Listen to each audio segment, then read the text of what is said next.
Hello, I'm Patricia, 48 years old, and I live with my husband Ethan and my mother-in-law in a well-connected suburb close to the train station, which provides excellent access to the city center.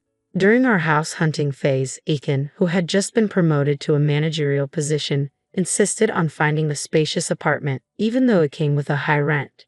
He believed the extra space was worth the cost. Ethan is 6 years older than me and was introduced to me by a mutual friend after his divorce. His mature, comforting presence quickly became something I relied on.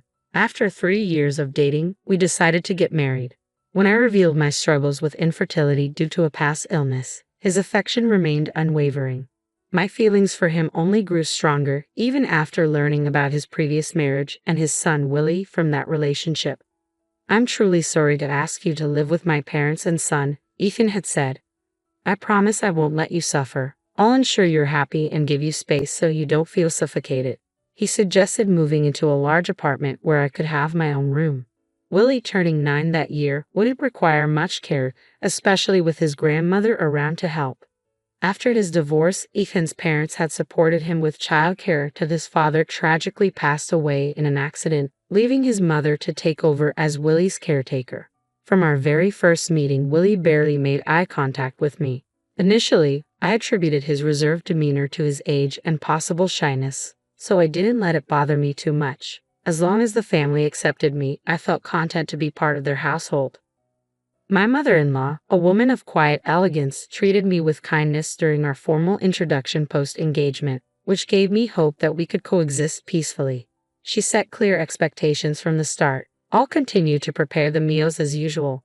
Ethan often comes home late, so it's fine if we eat at different times, right, Patricia? I'll leave the cleaning and laundry to you. Let's work well together," she said. After we married, I transitioned from full-time to part-time work at the pharmacy to better manage the household chores.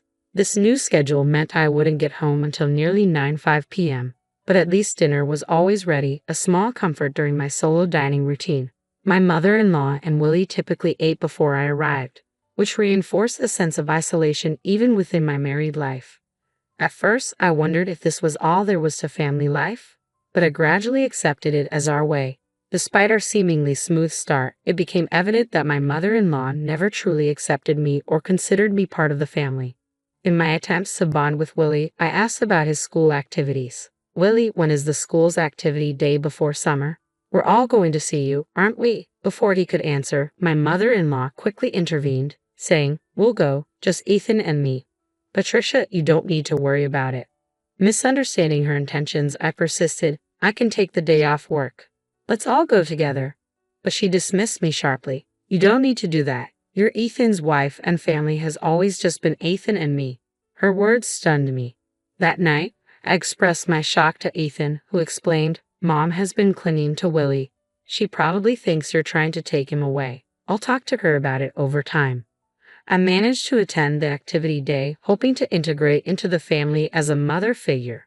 However, Willie and I rarely interacted outside of these school events. Sometimes I sensed he wanted to open up, but my mother-in-law consistently interjected, blocking any progress. I later discovered she had been tarnishing my image in Willie's eyes, suggesting that I would be happier if he weren't in the picture. This revelation deeply hurt me, highlighting the complexities and challenges of blending into a family with pre-existing bonds and hidden resentments. The accusations were harsh. "She's a terrible person. Dad must be deceived by her too." Hearing such negative comments from my mother-in-law must have influenced Willie during his impressionable teenage years, explaining why he grew distant from me. The situation was disheartening. I had never imagined she could be so manipulative. By the time Willie graduated from high school, he was eager to leave home. He moved in with his girlfriend immediately and departed for college soon after. Within a year of starting his career, he married her quietly and simply, without any formal ceremony. Once Willie was gone, my mother-in-law's behavior took a turn for the worse. Surprisingly, she stopped all housework, which had been a regular part of her daily routine. It seemed her new pastime was finding fault with me. She stopped cooking, something she had previously taken pride in, and would sit at the dining table waiting for me to return from work. The moment I stepped into the kitchen to prepare a meal, the criticisms began. "You're so inefficient. At this rate, it'll take you all night," she scoffed. I admitted I wasn't skilled at cooking, mainly because I had relied on her for meals. Whenever I did manage to cook, she critiqued every dish relentlessly. "This tastes awful," she would say, grimacing. "I'm sorry, I'm trying my best," I would respond, only to hear her retort, "You're astonishingly tone deaf when it comes to flavors, Patricia. It's a good thing Willie never had to eat this."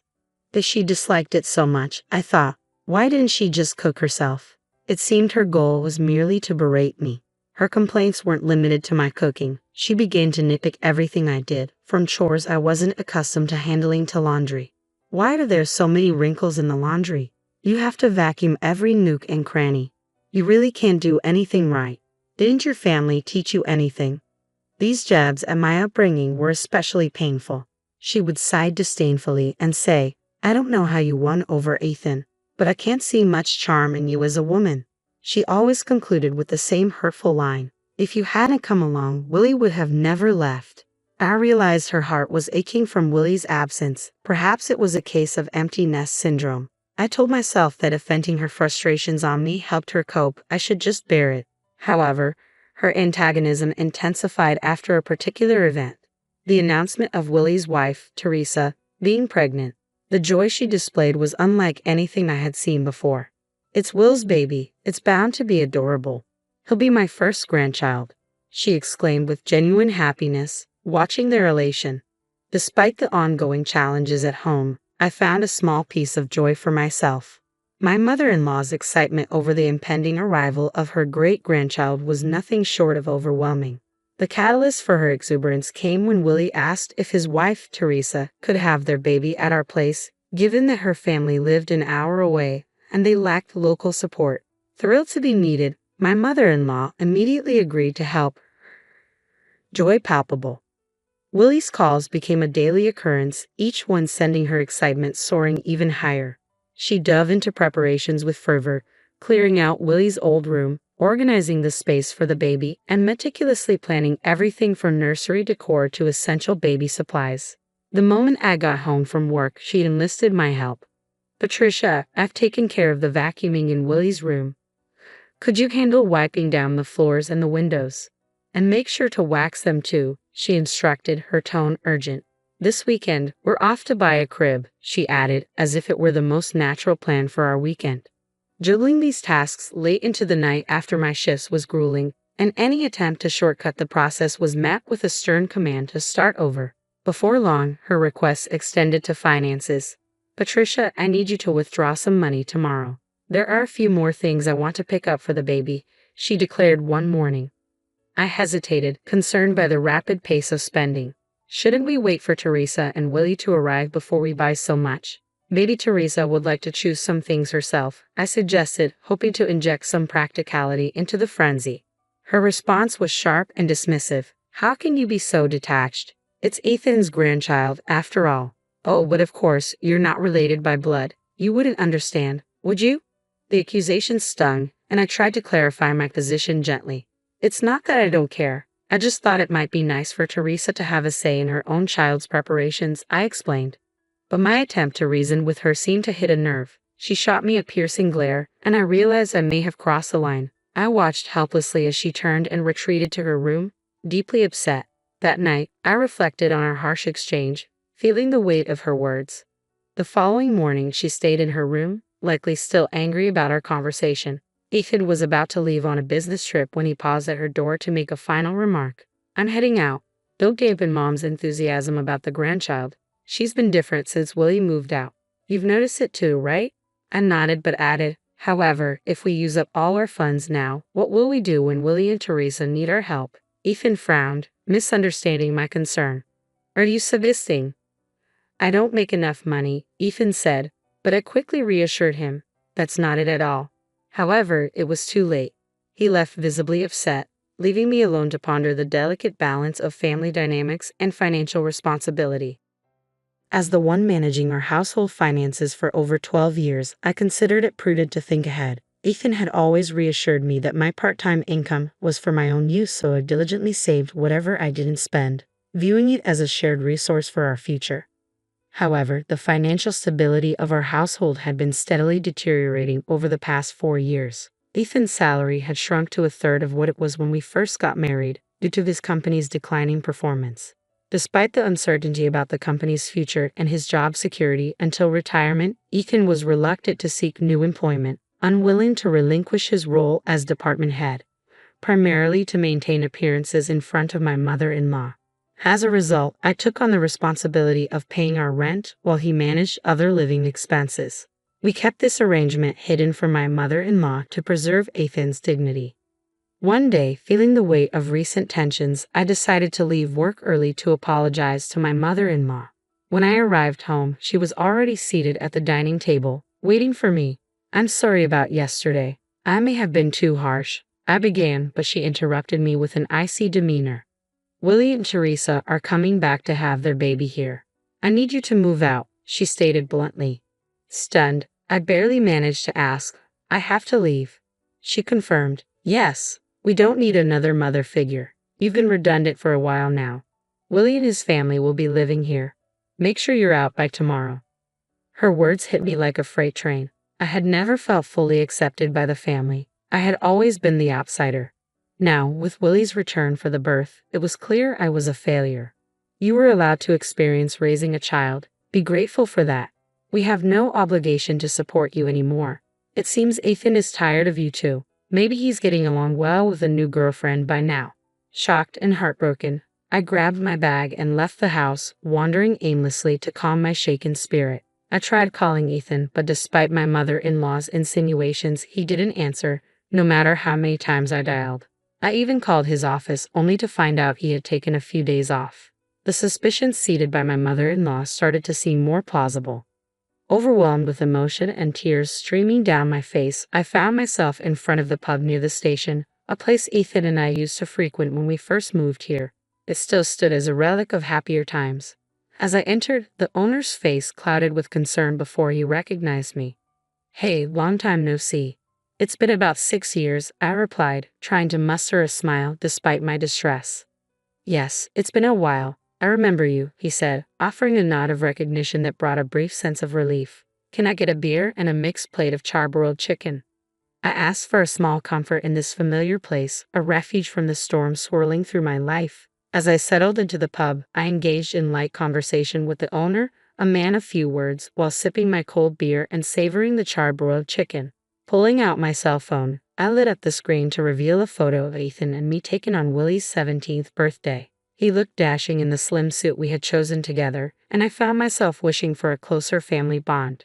The beer seemed to wash away the day's troubles, and as I contemplated my next steps, I browsed for moving companies, discovering one available for the next day. I bookmarked a couple of junk removal services, saving their contacts in my favorites, and changed my screensaver to something less personal. A sense of mental clarity began to return, and the meal tasted exceptionally good. Perhaps a small comfort amid the chaos. I decided to give the situation more thought once I was back home. As I walked away from the pub, a young waitress hurried towards me. "Excuse me, are you Mrs. Patricia?" she asked. Having noted my previous screensaver, she hesitated, then dropped a bombshell. She believed my husband was having an affair with one of their employees. We exchanged contact details, and she promised to keep me updated. Suddenly, the pieces began to fit together, validating the harsh words of my mother-in-law. Instead of feeling sad, a fierce anger surged within me. It was time to confront this head-on. That evening, I contacted the moving company and resolved to leave the next day. If there was no conspiracy and my mother-in-law and Willie were indeed plotting against me, I no longer felt obliged to maintain appearances. I packed my belongings relentlessly until midnight. The movers arrived promptly the next morning, and I instructed them to take everything I had purchased. I was determined to erase any trace of my presence. My mother-in-law was taken aback by my resolve. "I'm taking everything I bought. You can start fresh tomorrow," I declared. "I'm taking everything I bought," I declared, barely suppressing a laugh at her protests. The movers efficiently cleared out my belongings, leaving behind only the baby gear and her old dresser, the remnants of a life before I arrived. "Well then, I bid you farewell. There shouldn't be a trace of me left, so enjoy your new life with Ethan, Willie, and his family." I said coolly, leaving her stunned as I placed the keys on the table and exited the house, the movers trailing behind with my possessions. I decided to stay with a colleague temporarily, feeling a sense of completion and relief wash over me. That night, I slept more soundly than I had in months. 2 weeks later, Ethan finally reached out, his voice tinged with confusion and urgency. Patricia, where are you? Willie and his family are here. Aren't you coming home soon? No, I'm not coming back, I replied firmly, recalling his mother's command for me to leave. Meanwhile, the young waitress from the pub had kept her promise, sending me a photo of Ethan chatting intimately with another woman at the pub and later entering the hotel with her. This betrayal erased any remaining affection I had for him. Armed with evidence of the affair, I was ready to confront the situation fully. No longer bound by illusions of my old life, I had had enough. I didn't hesitate to make it clear to Ethan over the phone. Willie and his family are moving in with you, right? I figured as much. I heard they'd been struggling financially, bouncing between part-time jobs since Willie graduated from vocational school. I want you back, Patricia, Ethan replied, desperation lacing his voice. I went to the pharmacy and they said you were taking some time off. Yeah, I needed a break, I said nonchalantly. But I'm fine, so don't worry about me. Your mom and Willie probably prefer having the house to themselves without me around. My blunt remark left Ethan speechless. He knew all too well that his mother and Willie had never accepted me, but he chose to ignore it. All right, I need to talk, so I'll come back there, he said, a plea evident in his tone. A few days later, I returned to the house for the first time since leaving. Inside, I noticed new furniture and appliances. Willie and Teresa barely acknowledged my presence, nodding from their seats on the sofa without standing. As I sat down, my mother-in-law glared at me with a mix of shock and disdain, the atmosphere thick with tension. Before I could rush my visit and leave, Willie confronted me. What are you doing here? You took everything from the house. What kind of monster does that? Dad's been supporting you, and you've had it easy. I exhaled deeply, frustration boiling over. I took everything because I paid for it. I was clearing out all traces of myself, just as you all wanted, right? That's crazy. There's no way you could afford all that, just working part-time at the pharmacy. Willie shot back. Turning to face Ethan, I replied firmly, we've been getting by on what both Ethan and I earn. And for your information, Ethan's company hasn't been doing well. His salary has dropped significantly. For the past 4 years, I've been the one covering the shortfall. I've been paying our rent. My mother-in-law's face registered shock as she turned to look at Ethan, who awkwardly avoided her gaze. I'm not just a part-timer. I'm a druggist, and the pay is quite good. I make more than Ethan now. The room went silent, the tension palpable. I turned to Willie. I decided it was time to face some hard truths. Since you're going to live here now, it's time for you to start taking responsibility. You'll be paying the rent to help your grandmother. Willie's face twisted in surprise. Rent? How much is it? It's $7,200, I stated firmly. Good luck, because it seems my role here is over. I have no obligation to take care of you anymore. You're going to be a father soon, Willie. It's time to pull yourself together. Teresa, overhearing our conversation, suddenly spoke up, panic evident in her voice. Wait, $7,200? Weren't we supposed to live here for free? I stood ready to leave, satisfied that I had made my point clear. Covering rent and living expenses is just part of life. Good luck figuring it out. As I walked out, leaving them to absorb this new reality, I felt a weight lift off my shoulders. The chapter of my life filled with neglect and ingratitude was finally closing. I almost burst out laughing at the absurdity of the situation but managed to keep my composure. Don't worry, Teresa. There are cheaper places available. Ethan still makes a decent salary after all, I remarked, watching her face relax slightly. Then, with a heavy dose of sarcasm, I added, oh, and since I'll be leaving, life might get tough for you, Ethan, especially with your mistress. At that, Teresa's composure shattered, and she dissolved into tears. What are you talking about? My husband stammered, looking panicked. Through her tears, Teresa responded, oh, your mother told me about the new woman. I guess it's time to end my role as a wife too. Ethan looked flustered. My mother said what? He sputtered, realizing too late that I knew far more than he wished I did. It hasn't even been 6 days since I left the house. Ethan, wouldn't that hurt Grace if she knew? I mused aloud. At the mention of Grace's name, Ethan's face went pale, confirming my suspicions. This isn't the right atmosphere to discuss divorce papers, but I'll be in touch about that later, I declared, standing up to leave. Neither Ethan nor Willie could find the words to respond. They remained silent as I grabbed my bag. However, my mother-in-law abruptly stood up, slamming her hands on the table and yelling with surprising vigor for her age. "What the hell? It's all your fault. Our home is in shambles." I shot back without hesitation. "It was you who told me to leave, you who hinted at Ethan's affair, and you who interfered with my relationship with Willie. Everything is because of you." A rush of anger surged through me, and I regretted not being more assertive in my relationship with Willie and not standing up to her sooner. "Willie has nothing to do with this, Ethan. It's time for you to step up. You're going through a hard time. You should support him as his wife and take responsibility as a family member," I admonished. "What is she even talking about?" my mother-in-law muttered, bewildered. If she hadn't called Willie back home, if she hadn't hinted at Ethan's affair, I would still be supporting Ethan in this home. "Where are you, Willie? Why are you still here?" "It's all her fault," my mother-in-law concluded, her lips pressed tightly together, trembling with emotion. I slipped past her and quickly left the room. Afterward, Ethan agreed to the divorce rather easily. My determination and the undeniable evidence of the affair left him no other choice. Shortly after, it seemed they began the process of moving out of the apartment. In the end, Willie and Teresa returned to their own apartment, opting not to live with my mother-in-law. Ethan appeared to be considering remarriage, but Grace was furious over the alimony and his request for her to live with his mother. I heard they were now deliberating their next steps after everything that transpired. My mother-in-law eventually ended up in a care facility. It's somewhat melancholy to reflect on the irony of her situation. After all the dedication she poured into raising her son and caring for her grandson, it seems they are now ready to move on without her. Perhaps, in their eyes, she had fulfilled her role. If my mother-in-law had held her tongue back then, and if it had merely been a simple return home for childbirth, maybe we could have continued living together even after the divorce. But things unfolded differently. Willie sent me an apology letter recently. In it, he expressed his childhood longing for more affection and explained that he couldn't talk to me freely because his grandmother disapproved. He also shared how pleased he was whenever I attended his school events. Reading his words, I wondered if I should have made more effort to connect with him. Maybe then our relationship could have taken a different path.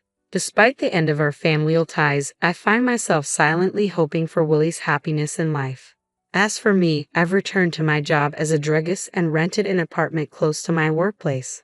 I didn't feel right keeping the furniture and appliances I had taken from the house, so I arranged for a junk removal service to take them away. Life without the constant criticism and interference of my mother-in-law has turned out to be peaceful and comfortable. For now, I am focused on living for my own happiness, no longer beholden to fulfilling someone else's expectations or desires.